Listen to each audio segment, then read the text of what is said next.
नमस्कार साथियों, मैं राजन कुमार आप सभी लोगों को सीट स्टडी सेंटर में स्वागत कहता हूं, अभिनंदन कहता हूं। साथियों, कैसे हैं आप लोग? आशा करते हैं जहां भी होंगे बहुत अच्छे होंगे, अपने स्टडी को बहुत ही बेहतरीन ढंग से कर रहे होंगे। दोस्तों, हम लोग बिहार स्पेशल का क्लास कर रहे हैं। बिहार स्पेशल में 25 क्लास आप लोग को करवा चुके हैं। आज का ये क्या होगा? 26वां क्लास होगा। कितना क्लास होगा? 26वां क्लास होगा। 26 क्लास आज करवाऊंगा।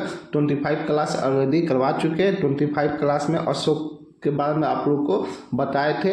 क्या बताए थे? हम लोग क्या कर रहे हैं? मौर्य वंश, या आप कह सकते हैं मौर्य साम्राज्य। क्या? मौर्य साम्राज्य का हम लोग क्या कर रहे हैं? क्लास कर रहे हैं, जिसमें 5 क्लास हम लोग ऑलरेडी पहले कर चुके हैं। 5 क्लास का 5वें क्लास में आपको क्या बताए थे? मौर्य साम्राज्य के 5वें क्लास, और ऐसे बिहार स्पेशल का 25वें क्लास, जिसमें अशोक के बारे में आप लोग को एक एक करके बहुत ही बेहतरीन ढंग से बताए थे। अशोक के पत्नी के बारे में बताए थे। अशोक के पुत्र के बारे में बताए थे आपको। अशोक के पुत्री के बारे में बताए थे। ये सब जानकारी आपको एक एक करके सभी लोग के बारे में एक परीक्षा के दृष्टिकोण से एक एक पॉइंट वाइज बता देते। अशोक ने कब राज्याभिषेक किए थे? अपना गद्दी पे कब बैठे थे? तो 269 ईसा पूर्व में बैठे थे। 4 वर्ष तक का चला था शासक के लिए, राजा के लिए संघर्ष हुए थे। कब से? 273 ईसा पूर्व से लेकर 269 ईसा पूर्व, यानी 4 वर्ष तक क्या हुआ था? संघर्ष चला था। मगध के उत्तराधिकारी के रूप में, यानी बिंदुसार के उत्तराधिकारी के रूप में सब जानकारी एक एक करके आपको बहुत ही बेहतरीन ढंग से बता दिए हैं। तृतीय जो बौद्ध संगीति हुआ था, तृतीय बौद्ध संगीति अशोक के ही शासनकाल में हुआ था। और यही से क्या हुआ था? तृतीय बौद्ध संगीति के बाद क्या हुआ था? जो बौद्ध भिक्षु थे उनको अलग अलग देशों में भेजा गया था। तो बहुत ही बेहतरीन ढंग से एक एक करके आपको पढ़ाए। कल के क्लास में आप लोग देख सकते हैं, वो क्लास जाके अगर नहीं की है 25वें क्लास अगर आप लोग नहीं की है तो आप लोग मेरे चैनल पे जाइए, वहाँ से जाके आप लोग एक क्लास कीजिए। शुरू से क्लास कीजिएगा तो आप लोग को एक एक पॉइंट समझ में आएगा। अगर नहीं करते हैं शुरू से क्लास तो आप लोग उतना समझ में नहीं आएगा। इसलिए कह रहे हैं कि एक एक क्लास आप लोग शुरू से कीजिए, अपने तरीके से नोट्स भी बनाते चलिए। तो दोस्तों, आप लोग किसी भी एग्ज़ाम का प्रिपरेशन कर रहे हैं तो आप लोग मेरे चैनल से जुड़िए और जुड़ के क्लास को कीजिए। दोस्तों, आप लोग मेरे चैनल से जुड़ के क्लास कीजिएगा तो आपको लिए क्या क्या यूजफुल रहेगा, किस किस एग्ज़ाम के लिए यूजफुल रहेगा। आप लोग यहाँ पे देख सकते हैं कि अगर आप बीपीएससी की तैयारी कर रहे हैं, या बीएसएससी की तैयारी कर रहे हैं, एसएससी की तैयारी कर रहे हैं, या अदर किसी भी एग्ज़ाम की तैयारी कर रहे हैं बिहार के, या ऑल अदर कॉम्पिटिटिव एग्जाम, यानी किसी भी एग्ज़ाम का आप तैयारी कर रहे हैं ऑल ओवर इंडिया में, किसी भी स्टेट के पीसीएस का तैयारी कर रहे हैं, तो आप लोग मेरे चैनल से जुड़ के क्लास को कर सकते हैं। आप लोगों के लिए मेरे द्वारा जो क्लास करवाया जा रहा है यूजफुल रहेगा। हम लोग क्या देख रहे हैं? प्राचीन इतिहास, यानी बिहार के संदर्भ में प्राचीन इतिहास को देख रहे हैं, जिसमें हम लोग कल के क्लास में किसको देखे थे? अशोक के बारे में देखे थे। किसके बारे में देखे थे? अशोक के बारे में देखे थे, जो आपको हम बता चुके हैं। आज का ये क्या है? 26वां क्लास है और 6ठा क्लास है मौर्य वंश का, जिसमें हम लोग देखेंगे अशोक। क्या देखेंगे? अशोक का राज्याभिषेक। क्या देखेंगे? राज्याभिषेक से स्टार्ट करेंगे। राज्याभिषेक के बारे में हम लोग देखेंगे, अशोक का राज्याभिषेक कैसे हुआ, कब हुआ। उसके बाद हम लोग देखेंगे कलिंग। क्या देखेंगे दोस्तों? कलिंग का युद्ध के बारे में जानेंगे। उसके बाद कलिंग के युद्ध का कारण, कलिंग के युद्ध का कारण देखेंगे। उसके बाद धम्म नीति देखेंगे। क्या देखेंगे? धम्म नीति के बारे में देखेंगे। और जो भी जानकारी होगा आज के क्लास में हम लोग एक एक करके देखेंगे। हम लोग जो भी मौर्य साम्राज्य से संबंधित जो भी जानकारी है डीपली देखेंगे। कोई भी प्रश्न कहीं से बनता है तो वो छूट ना पाए, एक एक पॉइंट वाइज आपको कराऊंगा। तो आप लोग क्लास को शुरू से लेकर लास्ट तक जरूर कीजिए, प्रत्येक क्लास कीजिए, जिससे आप लोग को क्या होगा? शुरू से लेकर अंत तक जो भी जानकारी होगा वो प्राप्त होगा। तो दोस्तों, हम लोग स्टार्ट करते हैं क्लास को। अशोक के राज्याभिषेक से स्टार्ट करते हैं। देखते हैं, पिछला क्लास में हम करवा चुके, जो भी आपको देखना है आप लोग देख सकते हैं। यहाँ से स्टार्ट करते हैं हम लोग क्या, अशोक के राज्याभिषेक से क्या कहते हैं, स्टार्ट करते हैं अशोक के राज्याभिषेक। यहाँ पे देखते हैं अशोक के राज्याभिषेक। अशोक का राज्याभिषेक गद्दी पर बैठने के 4 साल बाद 269 ईसा पूर्व हुआ था। यानी अशोक का जो राज्याभिषेक हुआ था, अशोक गद्दी पे कब बैठा था, 273 ईसा पूर्व में बैठा था। कब बैठा था गद्दी पे, 273 ईसा पूर्व में गद्दी पे बैठा था। और उसका राज्याभिषेक कब होता है, 269 ईसा पूर्व में होता है। कब होता है, 269 ईसा पूर्व में होता है। तो आप कह सकते हैं कि अशोक जब गद्दी पे बैठा था उसके 4 वर्ष, कब 4 वर्ष बाद क्या होता है, गद्दी पे अशोक का राज्याभिषेक होता है। राजा बनने से पहले अशोक उज्जैन का गवर्नर था। आपको बता चुके हैं कि राजा बनने से पहले उज्जैन का गवर्नर कौन था, अशोक था। यानी प्राणपाल भी इसको कह सकते हैं। सिंहली ग्रंथ यानी श्रीलंका के जो सिंहली ग्रंथ है उसके अनुसार इसने 99 भाइयों की हत्या करके गद्दी पर बैठा था। सिंहली ग्रंथ के अनुसार अशोक ने क्या किया था, 99 भाई का हत्या किया था, तब जाके गद्दी पे बैठा था। अशोक के परिवार के सदस्यों की जानकारी 5वें अभिलेख से मिलती है। आपको ये भी बता चुके हैं कि जो 5वें शिलालेख है उसमें अशोक के भाई और उनके परिवार की जो भी जानकारी है प्राप्त होता है। अशोक गद्दी पर बैठने से पहले चंडाल अशोक कहलाता था। यानी जब अशोक गद्दी पे बैठा था उससे पहले क्या कहलाता था, चंद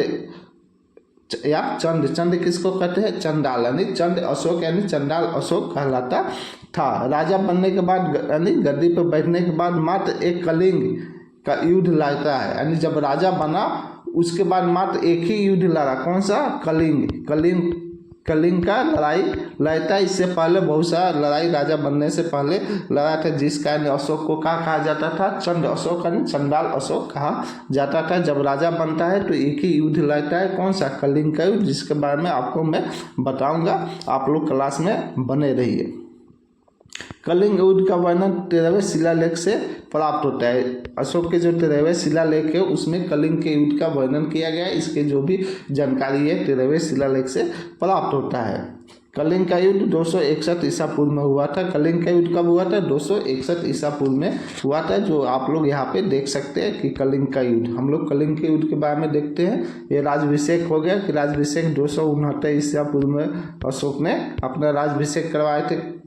गद्दी पे कब बैठे थे, 273 ईसा पूर्व में। और 4 वर्ष बाद क्या किए थे, अपना राज्याभिषेक करवाते। इसके बारे में आपको बता दिए। अब देखते हैं कलिंग के युद्ध के बारे में हम लोग देख लेते हैं। कलिंग के युद्ध कब हुआ था, 261 ईसा पूर्व में हुआ था। ये जब गद्दी पे बैठता है उसके बाद मात्र एक यही युद्ध लड़ता है, कलिंग का युद्ध लड़ता है। जिसके बाद अशोक का क्या होता है, हृदय परिवर्तन हो जाता है और मारकाट ये छोड़ देता है। क्या कहते हैं, मारकाट छोड़ देता है और बौद्ध धर्म को अपना लेता है। तो एक ही युद्ध जो लड़ता है कलिंग का, उसके बारे में हम लोग देख लेते हैं। जो भी जानकारी है एक एक करके हम लोग देख लेते हैं। अशोक ने अपने राज्याभिषेक के 8वें वर्ष बाद, यानी जब ये राज्याभिषेक का गद्दी पे नहीं बैठा, यानी गद्दी पे कब बैठता है, 273 में बैठता है। राज्याभिषेक 273 ईसा पूर्व में गद्दी पे बैठता है।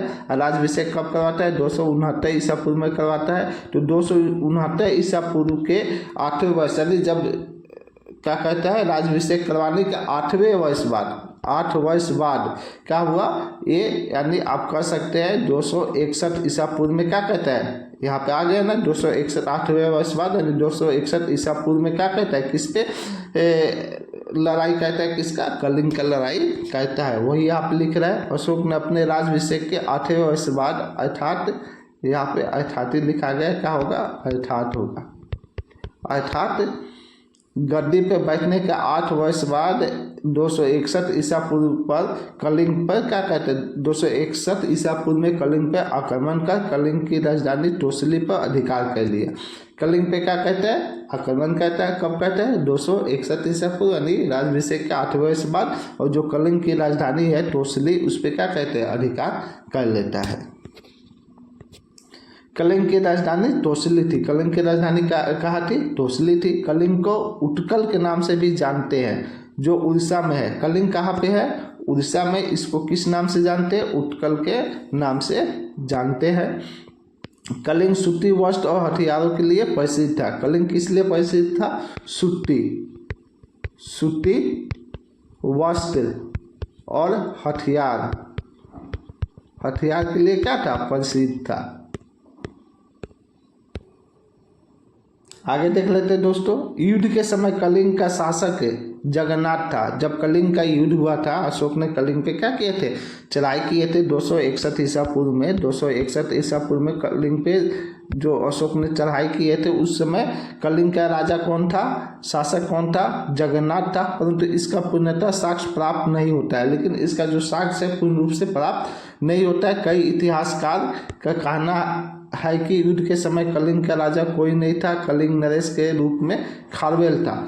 कई इतिहासकार ये भी कहते हैं कि युद्ध के समय जब युद्ध हुआ था तो कलिंग का कोई सा राजा नहीं था और कलिंग नरेश के रूप में कौन था? खारवेल था। कौन था? खारवेल था। इस युद्ध का उल्लेख अशोक के 13वें शिलालेख से प्राप्त होता है। यानी कलिंग युद्ध जो हुआ है, आपको बता चुके हैं कि 13वें जो शिलालेख है, 13वें शिलालेख से क्या होता है? कलिंग युद्ध का जानकारी मिलता है। आगे देखते हैं। 13वें शिलालेख के अनुसार कलिंग के युद्ध में 1,50,000 व्यक्ति बंदी बनाकर निर्वासित कर दिए गए तथा 1,00,000 लोगों की हत्या कर दी गई। यानी ये जो कलिंग का युद्ध हुआ था, भयंकर युद्ध हुआ था। एकदम खून की नदियाँ बह रही थी, खून एकदम कितना 1,00,000 क्या हुए? 1,00,000 से ज़्यादा व्यक्ति का क्या हो गया था? हत्या हो गया था। आप अंदाज़ा लगा सकते हैं कि 1,00,000 व्यक्ति अगर युद्ध में मारे जाते हैं, हत्या होता है, तो खून की नदियाँ ही ना बहेगी। एकदम पूरा खून। अशोक का यहीं पे चंडाल रूप अपना धारण किए थे। अशोक ने क्या किए थे? चंडाल रूप धारण किए थे, जिसमें कलिंग के युद्ध में 1,00,000 लोग का हुआ था, मारा गया था और 1,50,000 यानी 1,50,000 लोग को क्या किया गया था? बंदी बना लिया गया था। इसी युद्ध के बाद क्या हुआ? अशोक का हृदय परिवर्तन होता है। क्या होता है? अशोक का हृदय परिवर्तन हो जाता है। दोस्तों आगे देख लेते हैं। हम लोगों ने देख लिया कि 13वें शिला अभिलेख के अनुसार क्या होता है? कलिंग का युद्ध में 1,50,000 जो लोग होते हैं उसको बंदी बनाया जाता है और क्या है? 1,00,000 लोगों की क्या किया जाता है? हत्या कर दिया जाता है। हम युद्ध का कारण देखेंगे कि जो कलिंग युद्ध हुआ था किस कारण से हुआ था।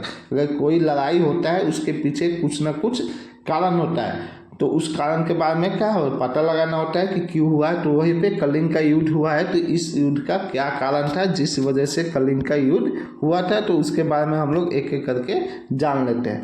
यहाँ पे पहला आप देख सकते हैं, सूती वस्त्र और हथियारों की मांग। क्या है? सूती वस्त्र और हथियारों की मांग। अशोक द्वारा कलिंग के राजा से सूती वस्त्र और हथियारों, यहाँ पे हथियारों होगा, ठीक है, हथियारों का मांग किया गया था। यानी अशोक द्वारा क्या किया गया था? सूती वस्त्र और जो हथियार थे उसका क्या किया गया था? मांग किया गया था। वहाँ के राजा द्वारा माना कर दिया गया। अशोक जब मांग किए कि सूती वस्त्र चाहिए और हथियार चाहिए, तो वहाँ के जो भी राजा थे, चाहे खारवेल हो या और भी कोई हो, तो उनके द्वारा क्या किया गया था? माना कर दिया गया था, ठीक है। जिससे अशोक क्या हुए? नाराज हो गए। कलिंग के राजकुमारी से विवाह का प्रस्ताव, यानी कलिंग के जो राजकुमारी थी उससे क्या विवाह का प्रस्ताव अशोक द्वारा दिया गया था। वही देखते हैं। अशोक द्वारा कलिंग के राजकुमारी से विवाह का प्रस्ताव वहाँ के राजा को भेजा गया, लेकिन वहाँ यह प्रस्ताव राजा द्वारा माना कर दिया गया, क्योंकि कलिंग का प्रथा था कि यहाँ के राजकुमारी का विवाह अपने राज सीमा से बाहर नहीं किया जा सकता। यानी अशोक ने क्या किए थे? प्रस्ताव भेजे कि वहाँ के जो राजकुमारी है उससे मैं विवाह करना चाहता हूँ। तो वहाँ के जो भी राजा थे इस प्रस्ताव को क्या किए? ठुकरा दिए, माना कर दिए, क्योंकि वहाँ पे कलिंग का एक प्रथा था कि जो भी राजकुमारी का विवाह होगा वो सीमा के अंदर ही होगा। यानी कलिंग का जो सीमा है, कलिंग के सीमा का अंदर में ही होगा, सीमा से बाहर नहीं हो सकता है। ये प्रथा था, जिस कारण ने क्या किया था? कलिंग के राजा ने अशोक के विवाह के प्रस्ताव को ठुकरा दिया था।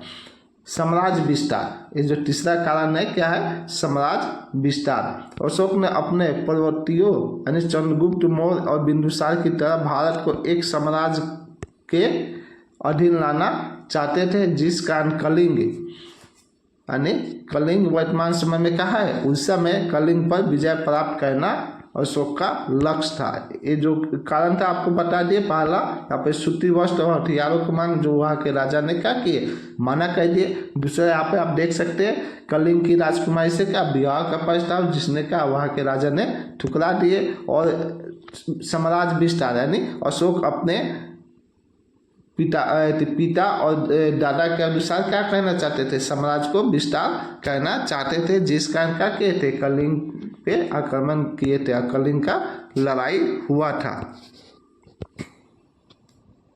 आगे देख लेते हैं धन, सैन्य और संसाधन। और किस लिए हुआ था कलिंग का युद्ध।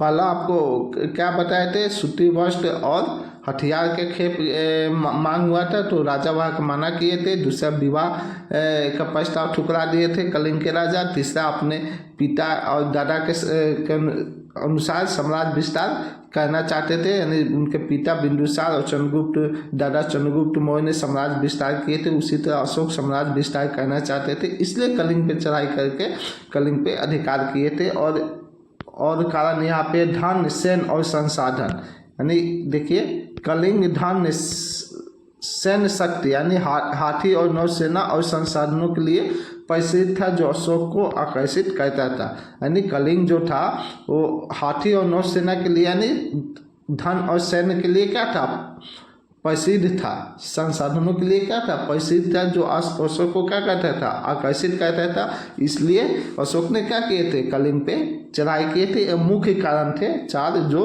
आपको बता दिए। आगे देखते हैं आंतरिक अशांति से निपटने के बाद 261 ईसा पूर्व में अशोक का विधिवत अभिषेक हुआ। यानी जो कलिंग का लड़ाई हुआ, यानी आंतरिक जो भी कलह था, अशांति था, उससे निपटने के बाद अशोक को 261 ईस्वी में ईसा पूर्व में क्या हुआ, विधिवत अभिषेक होता है, यानी राजाभिषेक किया जाता है। तो अगर एग्जाम में प्रश्न बने कि अशोक को विधिवत अभिषेक कब हुआ था, तो 261 ईसा पूर्व में हुआ था। राजाभिषेक कब किया गया था, तो 269 ईसा पूर्व में किया गया था। गद्दी पे कब बैठा था, तो 273 ईसा पूर्व में बैठा था। इस बात को आप लोग याद कर लीजिएगा, ऐसे ही आप लोग को याद हो जाएगा, मैं बार बार रिपीट कर रहा हूँ।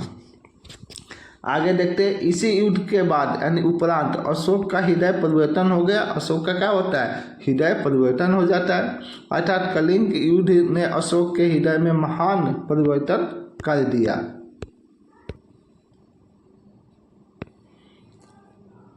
आगे देखते हैं दोस्त, कलिंग युद्ध के बाद अशोक ने भेरी घोष यानी युद्ध नीति को त्याग कर धर्म नीति अपना ली। अशोक क्या हुआ, कलिंग युद्ध के बाद अशोक का क्या होता है, हृदय परिवर्तन हो जाता है। मारकाट वो क्या कहता है, छोड़ देता है, युद्ध नीति को त्याग देता है और धर्म नीति को क्या कहता है, अपना लेता है। धर्म नीति होता है जिसमें मारकाट नहीं करना, किसी को नुकसान नहीं पहुंचाना, ये सब यानी मारकाट नीति को क्या कहता है, युद्ध नीति को त्याग देता है और धर्म नीति को अपना लेता है, क्योंकि महान हृदय परिवर्तन हो जाता है अशोक का कलिंग युद्ध के बाद। आगे देखते हैं इसी युद्ध के बाद अशोक चंद अशोक से सोम अशोक बन गया। जो चंद अशोक था पहले, अशोक चंद अशोक यानी चंडाल अशोक के नाम से जाना जाता था, वो क्या होता है, कलिंग युद्ध के बाद सोम अशोक बन जाता है। क्या बन जाता है, सोम अशोक बन जाता है। आगे देख लेते हैं दोस्त, इस युद्ध के बाद एक बौद्ध भिक्षुक मोगलीपुत्र तीस के प्रभाव में आकर अशोक ने बौद्ध धर्म अपना लिया। जब कलिंग का युद्ध हुआ उसके उपरांत एक बौद्ध भिक्षु था, कौन था, मोगलीपुत्र तीस, इसके क्या प्रभाव में आके क्या कहते हैं, बौद्ध धर्म को अशोक अपना लेते और बौद्ध धर्म का प्रचार प्रसार भी करते हैं। अपने पुत्र को और पुत्री को श्रीलंका भी भेजते हैं बौद्ध धर्म का प्रचार प्रसार करने के लिए। इन्हीं के शासनकाल में क्या होता है, तृतीय बौद्ध संगीति पाटलिपुत्र में होता है, जिसका अध्यक्ष कौन होता है, मोगलीपुत्र से होता है, जो आपको बता चुके हैं, पढ़ा चुके हैं। आगे हम लोग देखेंगे धर्म नीति। ये धर्म नीति अपनाते हैं, क्या कहते हैं, युद्ध नीति को त्याग कर यानी भेरी घोष किसको कहते हैं? युद्ध नीति भेरी घोष को त्याग के धम्म नीति को अपनाते हैं। तो धम्म नीति क्या होता है इसके बारे में भी आप लोग को मैं बता दे रहा हूँ। धम्म नीति आचार संस्कार की संहिता है। धम्म नीति क्या है? आचार और संस्कार की संहिता है, अर्थात आप कह सकते हैं कोड ऑफ कंडक्ट। क्या है? कोड ऑफ कंडक्ट है। धम्म शब्द की उत्पत्ति संस्कृत शब्द के धर्म से लिया गया है। ये जो धम्म शब्द है क्या है? धम्म शब्द है, उसकी उत्पत्ति संस्कृत शब्द की धर्म से लिया गया है। धम्म नीति बौद्ध धर्म ग्रंथ के राहुलोवाद सूत्र से लिया गया है। जो धम्म नीति है ये बौद्ध ग्रंथ के राहुलोवाद सूत्र से लिया गया है। तो अगर एग्जाम में प्रश्न बने कि धम्म नीति कहाँ से लिया गया है, तो जो बौद्ध ग्रंथ है बौद्ध ग्रंथ के राहुलोवाद सूत्र से लिया गया है। धम्म नीति विशाल साम्राज्य को चलाने के लिए नीति था। धम्म नीति क्या था? विशाल साम्राज्य को चलाने के लिए नीति था, जिसमें दो तरीके, तलवार के दम पर और सृजन के दम पे शासन प्रशासन को चला सकते थे, यानी विकास करके। किसके? सृजन के दम पे, यानी तलवार के दम पे और सृजन के दम पे। ये क्या है यहाँ पे समझिए। धम्म नीति क्या था? विशाल साम्राज्य चलाने का एक नीति था, जिसमें दो तरीके, यानी तलवार के दम पे और सृजन के दम पे, यानी विकास करके शासन प्रशासन को आप चला सकते थे। धम्म नीति मूल तत्व दया दान कल्याण करुणा शक्ति पवित्र इत्यादि, यानी धम्म जो है क्या है? धम्म दया है। क्या है? दया है आपका, दान कर सकते हैं, करुणा करुणा करुणा शक्ति और पवित्रता का क्या इत्यादि है। तो ये जो था दोस्त धम्म नीति जो अशोक अपनाते हैं, धम्म नीति क्या होता है, धम्म नीति की उत्पत्ति कहाँ से हुआ, ये सब आपको यहाँ पे एक एक करके बता दिए। दोस्तों आगे देख लेते हैं बौद्ध साहित्य। बौद्ध साहित्य क्या होता है? श्रीलंका के दो बौद्ध साहित्य दीपवंश और महावंश है। श्रीलंका का क्या है? दो बौद्ध साहित्य, कौन कौन सा? दीपवंश और महावंश। अगर एग्जाम में प्रश्न बने कि श्रीलंका के दो बौद्ध साहित्य कौन कौन सा है, तो दीपवंश है और महावंश है। इन दोनों ग्रंथों के अनुसार अशोक ब्राह्मण माता अनुयायी था। अशोक क्या था? इन दोनों बौद्ध ग्रंथ के अनुसार अशोक ब्राह्मण माता अनुयायी था, ब्राह्मण के धर्म के क्या था? अनुसरण करता था, माता अनुयायी था, अर्थात ये बौद्ध धर्म को मानता था। इस ग्रंथ के अनुसार अशोक प्रतिदिन 6000 ब्राह्मण को भोजन करवाता था। यहाँ पे बौद्ध धर्म लिखा गया है, यानी ये किसको? ब्राह्मण धर्म को, ब्राह्मण धर्म को क्या कहता था? मानता था। आगे देखिए, इस ग्रंथ के अनुसार अशोक प्रतिदिन 6000 ब्राह्मण को भोजन करवाता था, यानी दीपवंश और महावंश के अनुसार बौद्ध धर्म अशोक क्या करवाता था? प्रतिदिन 6000 ब्राह्मण को भोजन करवाता था। राजतरंगिणी के अनुसार अशोक शिव माता अनुयायी था, यानी अशोक क्या था? शिव माता अनुयायी था, यानी शिव का उपासक था। अशोक क्या था? शिव का उपासक था, यानी शिव का उपासना करने वाला था। किसके अनुसार? कलान द्वारा जो राजतरंगिणी लिखा गया है उसके अनुसार। यहाँ पे दीपवंश और महावंश जो श्रीलंका के दो बौद्ध ग्रंथ थे उसके अनुसार किसके माता अनुयायी था? अशोक ब्राह्मण का। और ये किसको मानता था? ब्राह्मण धर्म को मानता था, और प्रतिदिन 6000 ब्राह्मण को क्या करता था? भोजन करवाता था। और राजतरंगिणी के अनुसार क्या था? शिव माता अनुयायी था, यानी शिव का उपासक था, शिव धर्म को मानने वाला था।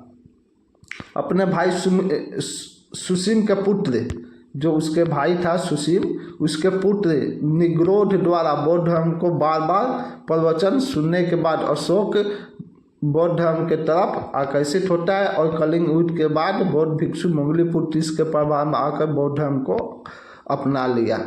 यहाँ पे ये समझिए, ये जो सुसीम था आपका, सुसीम अशोक का भाई था। कौन था? अशोक का भाई था, जिसको बिंदुसार क्या चाहते थे कि यही उत्तराधिकारी बने, यानी मगध का राजा बने, लेकिन अशोक राजा बने। वो कहानी आपको बता चुके हैं, ठीक है। तो इसी का सुसीम का पुत्र था। सुसीम का पुत्र कौन था?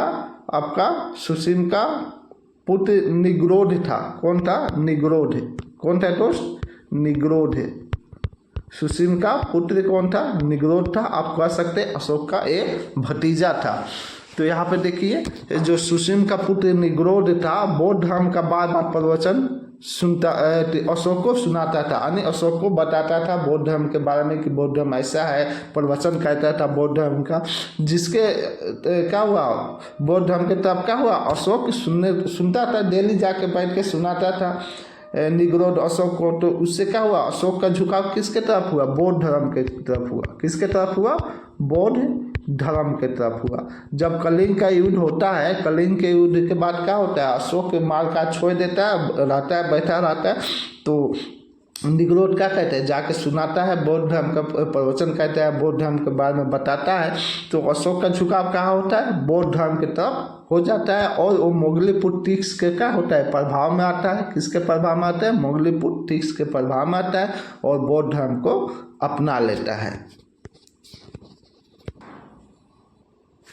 आगे देखते हैं दोस्त, सिंहली अनुश्रुतियों यानी दीपवंश एवं महावंश, जो आपको बता दिया है कि जो दीपवंश और महावंश है श्रीलंका के बौद्ध ग्रंथ है, यानी सिंहली अनुश्रुति है।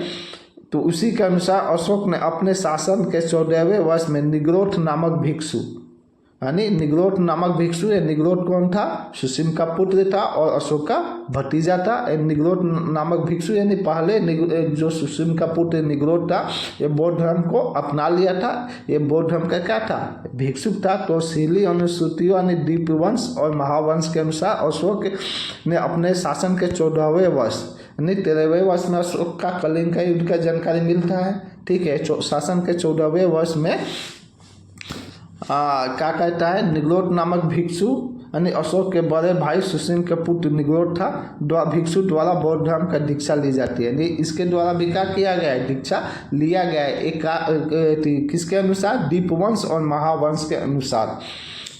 आगे देखते हैं, उपगुप्त नामक बौद्ध भिक्षु ने अशोक को बौद्ध धर्म का दीक्षा देता है। यानी जो उपगुप्त नामक बौद्ध भिक्षु रहता है, अशोक को क्या कहता है? बौद्ध धर्म का शिक्षा दिलवाता है। अर्थात दिव्य ज्ञान के अनुसार अशोक ने बौद्ध धर्म में दीक्षित करने का श्रेय उपगुप्त नामक बौद्ध को जाता है। यानी दिव्य ज्ञान के अनुसार अशोक को बौद्ध धर्म की शिक्षा किसने दिया था? उपगुप्त ने दिया था। किसने? उपगुप्त ने बौद्ध धर्म का क्या शिक्षा अशोक को दिया था। किसके अनुसार? दिव्य ज्ञान के अनुसार। मोगलीपुत्र टिक्स के प्रभाव में अशोक पूर्णतः बौद्ध हो गए। मोगलीपुत्र टिक्स के प्रभाव में अशोक का होता है पूर्ण रूप से बौद्ध हो जाते थे। यहाँ पर आप देख सकते हैं कि जो सिंहली अनुश्रुति है, दीपवंश महावंश, उसके अनुसार जो सुसीम का बेटा निग्रोध रहता है, वो क्या कहता है? बौद्ध धर्म में शिक्षा देता है। किसको? अशोक को। किस में? बौद्ध धर्म में शिक्षा देता है। दिव्य ज्ञान के अनुसार उपगुप्त क्या कहता है? अशोक को बौद्ध धर्म का शिक्षा देता है और पूर्ण रूप से मोगलीपुत्र टिक्स के प्रभाव में आके अशोक बौद्ध धर्म अपना लेते हैं, पूर्ण रूप से बौद्ध हो जाते हैं। दोस्तों, आपको मैं 1 नंबर में राज्याभिषेक, अशोक के राज्याभिषेक,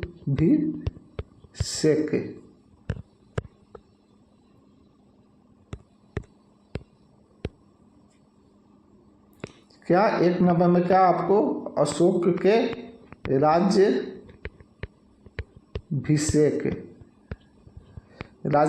के बारे में बता दिए। फिर क्या बताया आपको? कलिंग की युद्ध कब हुआ था? 261 ईसा पूर्व में हुआ था।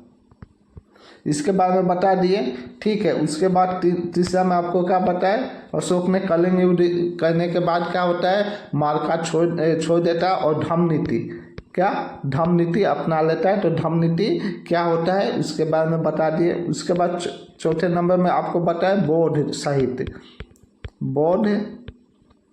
साहित्य